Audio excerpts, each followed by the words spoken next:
Kaum muslimin muslimat dimanapun berada, Bismillahirrahmanirrahim. Assalamualaikum warahmatullahi wabarakatuh. Jadi kita ini terdiri dari tiga unsur ya. Ada ruh, inilah yang disebutkan Allah dalam surah Al-Isra ayat 85, yas'alunaka 'anir ruh, qulir ruhu min amri rabbi wa ma utitum minal ilmi illa qalila.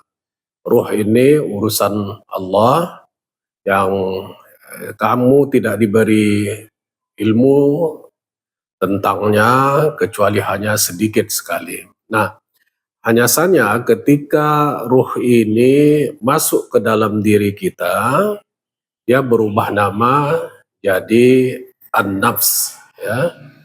Inilah misalnya di dalam surah Asy-Syams ayat 7, ayat 8 Allah berfirman, wa nafsin wa ma sawwaha fa alhamaha fujuraha wa taqwaha ya. Jadi ruh yang sudah masuk ke dalam diri manusia itu bernama nafs.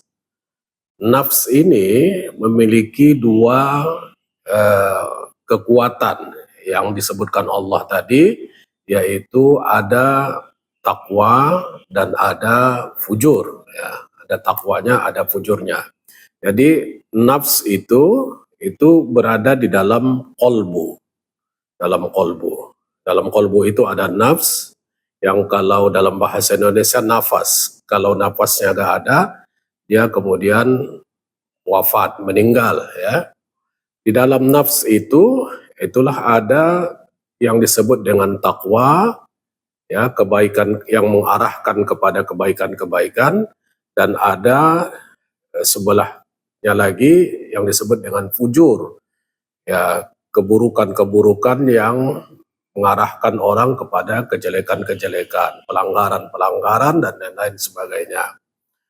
Baru di luar qalb itu ada namanya sodurun, jamaknya sudur, dada. Jadi ada sodurun, ada qalbun, di dalam qalbun itu ada nafs yang sebelumnya bernama ruh.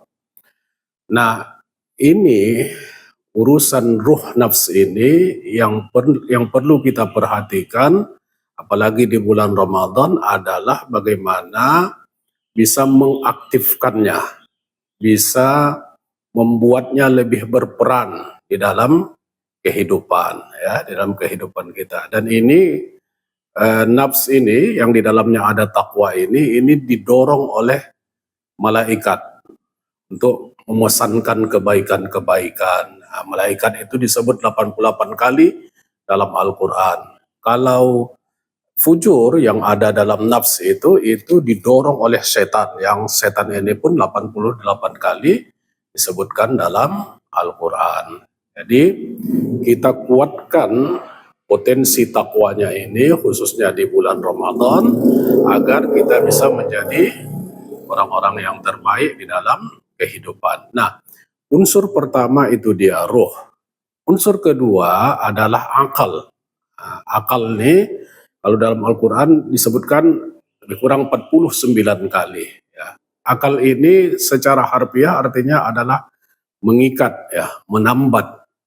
Apa yang dia ikat? Yang dia ikat adalah apa yang diperintahkan oleh hati kita itu, yang diperintahkan oleh nafs kita itu, yang di dalamnya ada takwa itu, yang di dalamnya ada fujur itu. Begitu dia diperintahkan, itu akal itu memprosesnya, kemudian mengikatnya.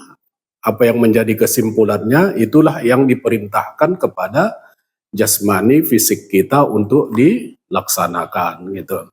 Nah, dari itu kemudian akal ini juga mengikat, menyimpulkan apa yang diindra, apa yang didengar, ya, mungkin melihat, mendengar, melihat fenomena itu kemudian diproses oleh akal, kemudian disimpulkan oleh akal, maka diperintahkanlah kepada fisik kita untuk melakukannya. Nah, kalau akal ini selalu dibawa kepada negatif dan nafs yang ada dalam diri kita itu sudah terkontaminasi dengan fujur, maka kesimpulan-kesimpulan yang selalu diambil oleh akal itu adalah kesimpulan negatif, sehingga perintahnya perintah-perintah negatif.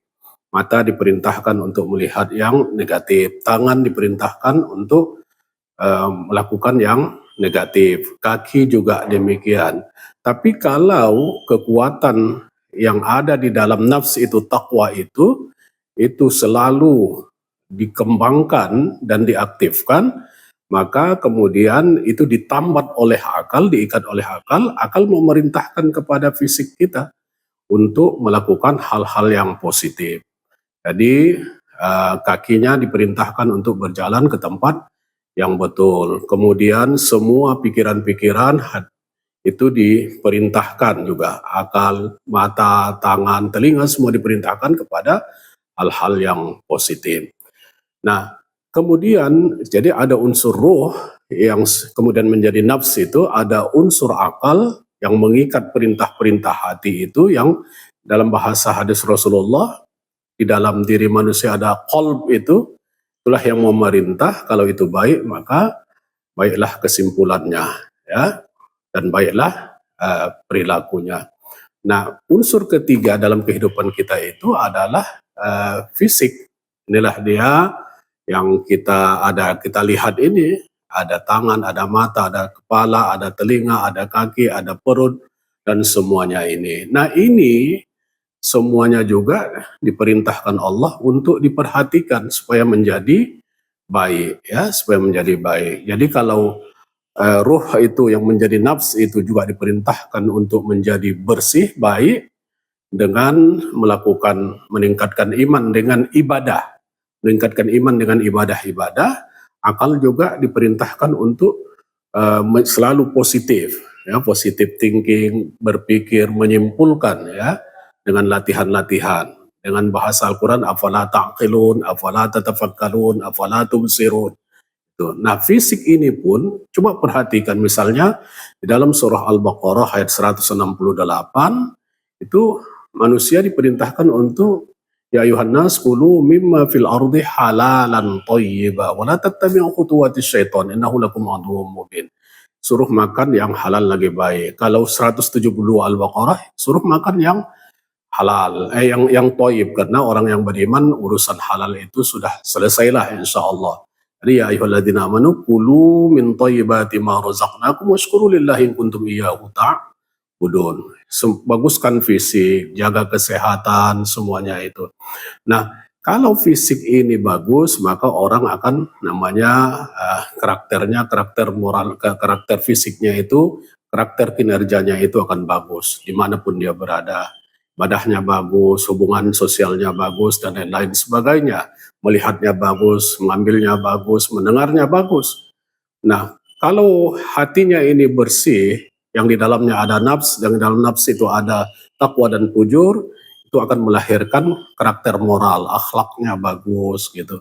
Nah, kalau akalnya bagus itu karakter intelektualnya menjadi bagus. Karena itu kita melatih ketiga unsur dalam kehidupan kita ini selama bulan Ramadan, sehingga ruh nafs kita menjadi baik, kemudian akal kita menjadi bersih, bagus, menyimpulkan yang terbaik untuk kita lakukan, fisik kita pun menjadi baik melalui berbagai perintah, berbagai anjuran yang diperintahkan kepada kita di bulan Ramadan. Wassalamualaikum warahmatullahi wabarakatuh.